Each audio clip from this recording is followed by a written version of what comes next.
Welcome to eCommerce Deep Dive, a podcast featuring the biggest players in retail and e-commerce. Your host is John Ghiorso, founder and CEO of Orca Pacific, a Mighty Hive company. For today's episode, John is joined by David Morneau, co-founder and managing partner for inBeat. David and John talk about using microinfluencers to decentralize your advertising creative and do market research. They also discuss how to make microinfluencer marketing a viable marketing channel for your business. Thanks for listening and enjoy the show. All right, David, welcome to the show. Thanks for having me, John. It's a pleasure to be here. Yeah, absolutely. So before we dive into the subject matter today, there's a lot of questions I have around influencers, micro-influencers, kind of the current state of the industry, how it's impacting e-commerce, all of that. But before we do, just a little bit of background on you and your company, inBeat, would be great. Sure thing. So in a nutshell, inBeat is a software / done-for-you service agency that specializes in micro-influencer marketing. We essentially help online brands, more specifically direct-to-consumer and e-commerce brands to work with the top 1% of social media micro-influencers. That's really what we do in a nutshell. Awesome. That's great. And I mean, how did you get into this? Is it you just kind of bootstrap it, started? Were you in the space before? Yeah, well, we started from an SEO agency 5-6 years back. Was doing massive amounts of link building and stumbled into the space by accident. One of the clients came to us, said, hey, I want to dabble with this micro-influencer thing. We said, okay, well, that looks cool. Let's see what we can do. Turns out it looks a lot like link building, where there's a short sales cycle, negotiation, get the product in the hands of the influencer, and post was essentially the component that was a bit different. But besides that, it's a copy and paste of what link building is. So built a service offering around this client. Turns out more clients wanted it, and here we are today running this agency. Yeah, okay, that's great. Well, good. Before we get into the subject matter, I want to define the term a little bit, because I think this term influencer gets thrown around a lot. And there's a big difference between someone with 5,000 followers promoting yoga mats and like Kim Kardashian or one of those, millions of followers folks. But how do you kind of define an influencer? And then really specifically, what is a micro influencer? What is it? And I think I even saw another term. Is it on your website? Nano-influencer. Nano-influencer. Yeah, there you go. That's new to me. So how do you define these kind of lanes? Yeah, so I mean, we're using the terms people are using, right? So we're not inventing them per se, but essentially a micro-influencer for us is 5,000 to 25,000 on Instagram. We do extend that 25 to 50K, but that's the range we work in. Nano-influencer would be more like on the 1,000 to 5,000 range, and then these people are usually kind of brand ambassadors. You leverage them because they've bought your brand in the past and so forth. So those are the two components that we've just described. And then anything above that is kind of free for all for us, in a sense that, what's a macro influencer? Some people will say, 50K to 1 million. Then after that, it's celebrity status. It's really gray area. But for the sake of this discussion, micro influencer, let's make it 5K to 50K, and let's stick it to there. Yeah, which is a changing target for us, because you'd asked a couple of the questions 3-4 weeks back, and it would have been 5K to 25K, but we're just looking at it as like, okay, well, we've extended it. There's not much difference in terms of pricing structures with these 50K followers, so that's where we are. Got it. Okay, yeah, that makes sense. And then the primary platforms are Instagram and TikTok. Are those kind of Instagram, TikTok, YouTube, Snapchat is in there as well. I mean, the media formats are getting more and more of the same. TikTok is kind of dictating the flavor of the month in terms of content creation. So Instagram is becoming more and more, even YouTube is rolling out the YouTube Shorts, right? And it's just becoming that short video raw format that doesn't need a lot of production value. And yeah, that's what we're seeing across the board. So content is very similar across these different platforms. So are you somewhat platform agnostic then, in terms of you're just kind of going where the eyeballs are for the most part? Yeah, exactly. That's exactly right. And then, there's platform specificities, right? When you're running a campaign on TikTok, you're not going to go at it with the same angle that you do on Instagram. But yeah, as long as the eyeballs are there, if for whatever reason a new platform shows up and gets massive attention from a crowd that has a specific demographic, then we're going to be there, because that's what we have to do. Yeah. Okay. That's great. So using micro influencer marketing to do market research, any thoughts on that? Yeah, so that's something we do a lot with our clients when we onboard these influencers into a specific campaign. Let's step back a bit and actually set like the branch. So let's say client Yeah. comes, they're like, hey, we want to work with 50 influencers. And we're like, okay, cool. Are there any market questions that you'd like answer, right? Like about your product packaging, about how you could manage your social media, what you should know about, what are the Netflix shows they're watching that you should know about, right? Just to create more like social media calendar content around that and so forth, just understanding your base audience. Then we add that into the onboarding form of these influencers and we ask them questions. And then we can ask them post product reception questions such as like, hey, how was the unboxing? How would you change it? You know, what other brands do you like? And what should we learn from them and so forth, right? Just to build that kind of insights that you can share afterwards with all of your marketing teams. And it becomes really interesting to use that as a market research tool. Reason being is that people that are actually spending proactive time and building a following have a deep understanding of A, attention, and B, social media. They have a pulse on social media. They spend much more time on there than we do, than me or you, right? And that's just how Sure. it is. And we feel like there's a huge untapped opportunity in asking these influencers some insights into how can we guide our marketing. Yeah, that's really interesting versus going kind of direct to your customers. The influencer is almost kind of like an in between where they have their finger really, really on the pulse of your sort of core demo that you're going after. Exactly. But they can probably filter that in a bit more of a, I would guess, kind of educated, insightful way versus just kind of, pulling 50 random customers. Oh yeah, 100%. You wouldn't want to go with like a persona, right? And I'd really recommend looking at the influencer's audience. Who are they being followed by? Does it make any sense? Is there any overlap with your product? And this works really well if you're looking to kind of tackle a new persona and try to, branch out and target a new kind of market demographic. Then it makes sense like go after these influencers that are speaking directly to this audience. These people have insights that you don't have. Yeah, that's great. When you're working with these micro influencers, I assume there's a decent amount of kind of charlatans out there. How do you differentiate the legitimate from the folks that paid a call center to 5,000 followers and they're up and running? Yeah, that's a tricky one. We look for engagement rate as a metric. Follower count is another one. Then we'll look at like fake followers. That's pretty easy to do just in terms of like, their profiles don't have a profile picture and so forth. We have tools for that. Then we'll look afterwards at we'll look at their comments, right? So there's a concept of engagement groups where people get into these groups and people all comment on each other's posts and it gives fake engagement, which can drive real engagement afterwards. Don't get me wrong on that, but that's a whole different discussion. And if you're seeing that all these kind of people that are commenting on these posts are, writing the same kind of messages over and over. Yeah, exactly. Yeah, okay. Yeah. You get the feel for it. It's qualitative. It's just like you look at it and you're like, nah, this doesn't make any sense. So yeah, so you can sniff that out then with yeah kind of BS detector. Okay, yeah, that I was curious about that, but that makes sense. Talk to me a little bit about kind of the actual creative that you should be kind of ultimately working on with influencers. I mean, are you having influencers actually produce the creative? Is that one of the benefits? Yeah, that's exactly. How are you using that? Like, are you distributing it to other platforms? Great question, right? Repurposing across platforms is a great way to get maximum value. Then what we'll do is we'll look at the TikTok ads library.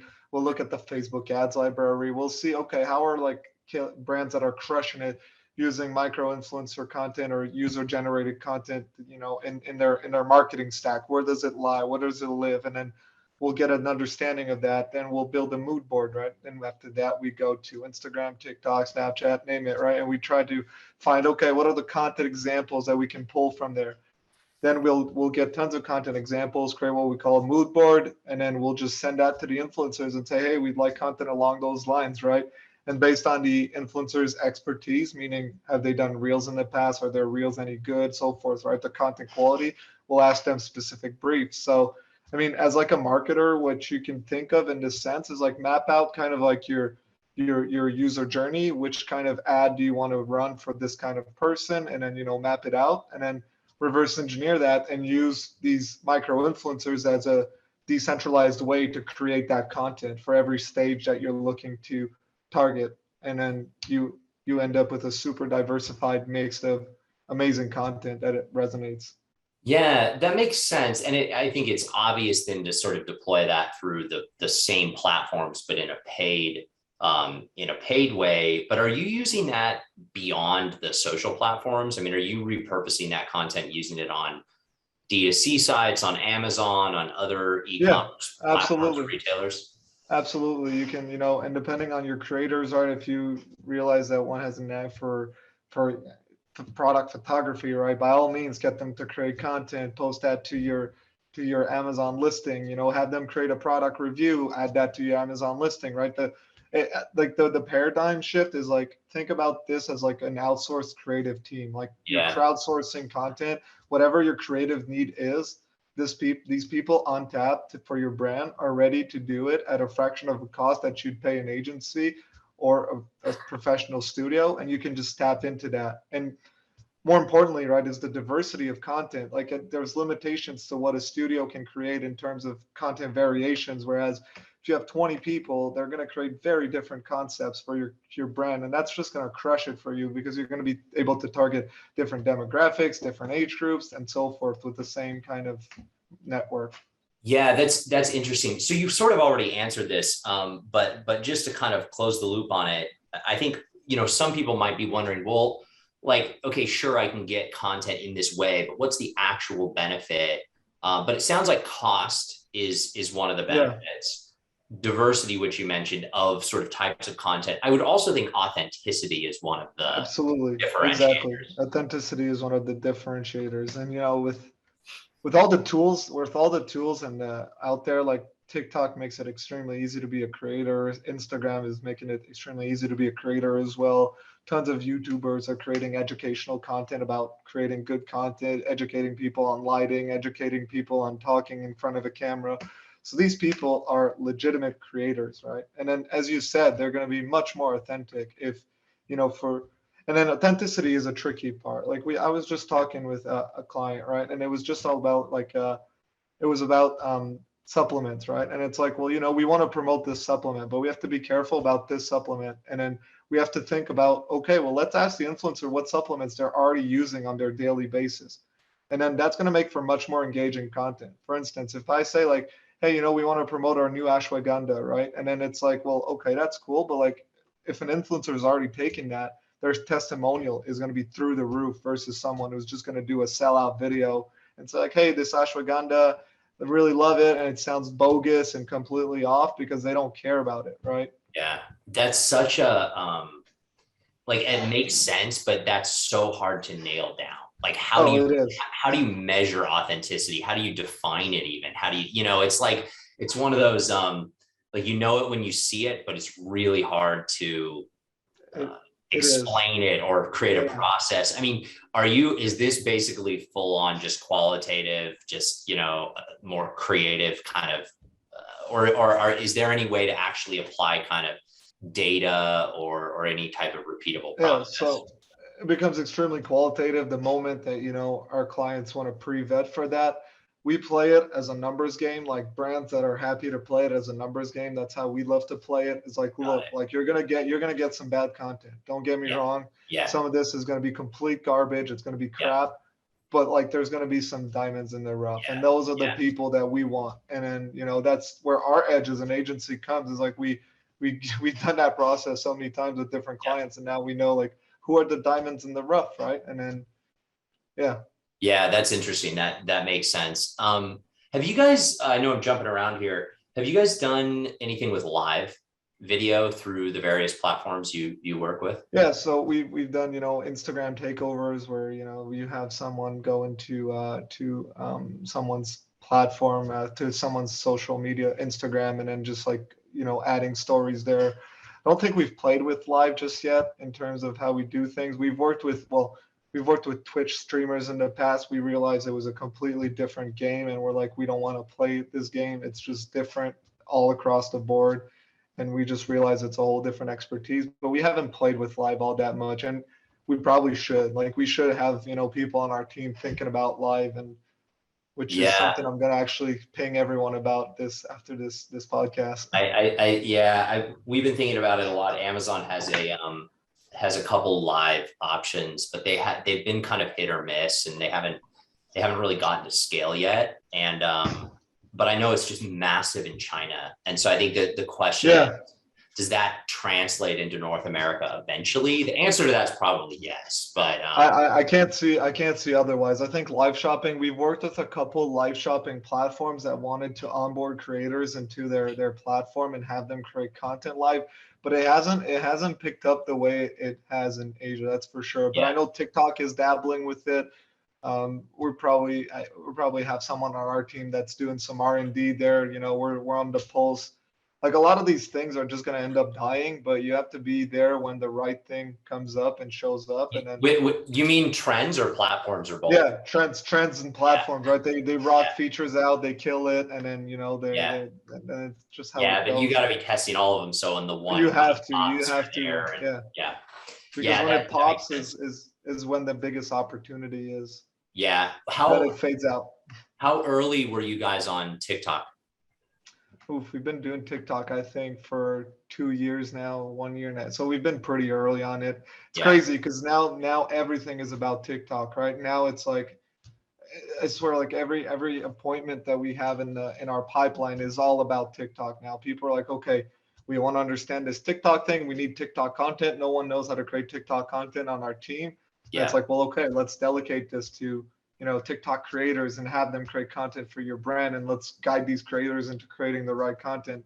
But now it's all about TikTok. Like, it used to be 90% about Instagram, 10% TikTok, but the amount of TikTok campaigns we're kicking off for this Q4 of this year is ridiculous compared to last year.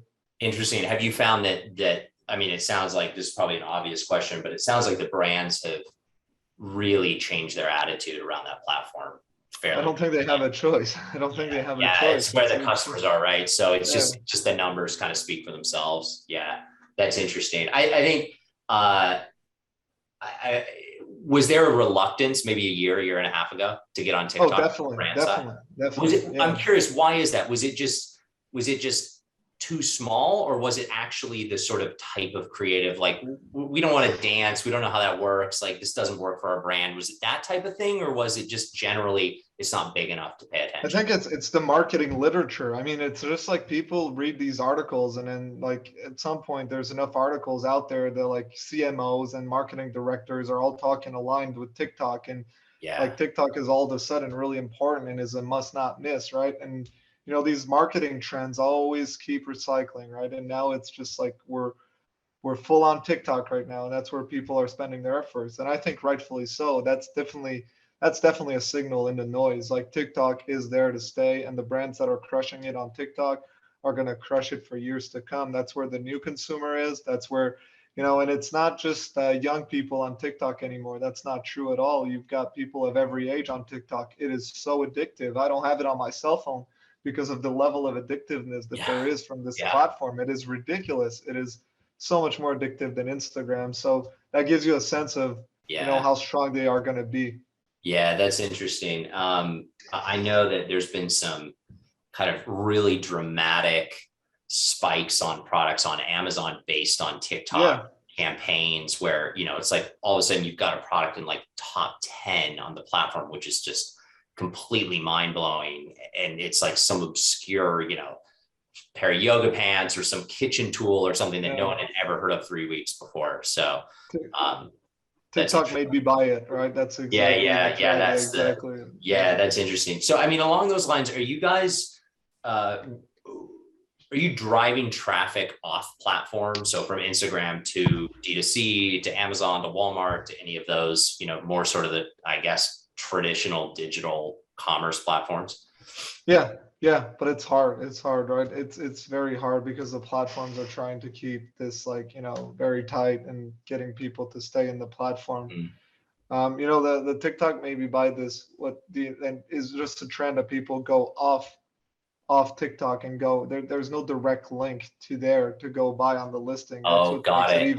That's what makes it even more powerful, is that people go to Amazon, make a search and buy it. So Yeah. it's just like, Yeah, I know a lot of the this kind of savvy brands are actually putting TikTok in the product title now, just so customers can find it more oh easily. yeah, that makes sense. So yeah, that's an interesting one. Amazon is an TikTok yoga interesting pants. beast. Yeah, Yeah. exactly. Yeah, it's so I mean, are all of these platforms right now, are they all trying to create a commerce offering inside the platform? I mean, I know Instagram, Yeah. Facebook has it. Does TikTok have it yet?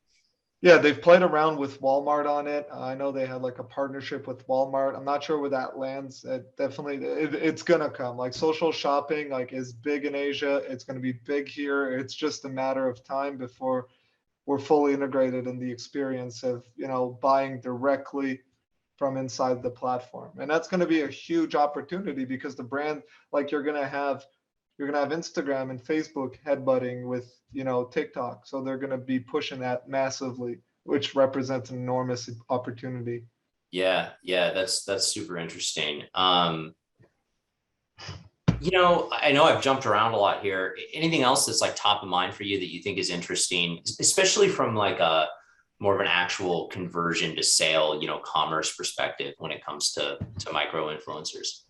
Yeah, so it's a good question. I think, the logical extension to micro influencer marketing is kind of ambassador marketing, where, the influencers that you're working with that are performing well, might as well treat them on an ongoing basis, right? And work with them consistently throughout the year, get them to create more content, treat them as ambassadors.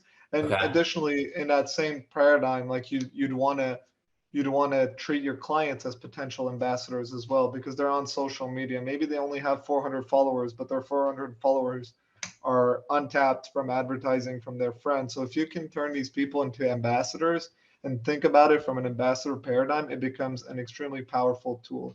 So that's okay. So I want to dive into that, but I have a question first. So ambassador, basically, the best way to think of it, about this is this more of like a longer term relationship? Correct. Like it's basically like a W-2 employee versus a contractor, sort of. Correct. I mean, yep. Let's make it that analogy, but okay. Yeah. So that makes sense. So and then the second part of your comment, so you're actually saying that like you have folks that work for the brand use their personal social media accounts to become an ambassador for their own company, basically. Yeah. And then this is do not try this at home, right? Because it's hard. And some brands have crazy amounts of goodwill. Their consumers just love them. Their customers love them. They stand for something. They have a mission. People buy in that mission. That's super easy for them to create ambassador network. Yeah. It gets harder when your brand looks like a drop shipping website, and that's when it gets harder. But overall, like if you've got good brand equity built in, just go and build an ambassador program. And then for Amazon brands out there, right? You can imagine having hundreds of ambassadors. You can say, hey, go and buy this product on Amazon. We'll give you X amount of gift card. I don't know what the terms of use are on there with Amazon, but I'm pretty sure everyone's doing it. So, and then you can just get tons of purchase like that from directly your existing clients. And yeah. So that's interesting. So I would think the authenticity piece though is tricky there, because like now you're promoting your own company that you work for. And I think a lot of people are going to say like, well, of course you have to do this. Your boss is making you do this, or of course you like your own stuff. I mean, how do you get past that kind of cynicism from the audience perspective? Yeah, the ambassador paradigm is just like paper activation, right? That's what we work on in there. So it's like, hey, do that, we'll give you this, right? And this can be points, this can be money, this can be a gift card, right? You decide on that. But it's essentially like, we'll give you free product, or we'll give you this, or we'll pay you X amount per month. Really depends. You can slice it however you wish, right? There's no exact size for it. So it's not like but they start most of the times as a client of yours, and then you're going to onboard in there some micro influencers that you've worked with outside of your client base, if that makes sense. Yeah, I think so. Yeah, that's interesting. Okay, cool. Good. Anything else? That's really it. I think that covers. That was a good good in a nutshell. Yeah, I think we crammed a lot in there. David, if people want to find out more about you or your company, how do they do that? inBeat.agency, you can book a call right there. On my LinkedIn, David Morneau, feel free to reach out. That's Morneau. Just, yeah. So, yeah. Awesome. Thanks for having me. Yeah, no, this was great. I appreciate you being on, and I'm sure we'll talk soon. Yeah. Have a good one.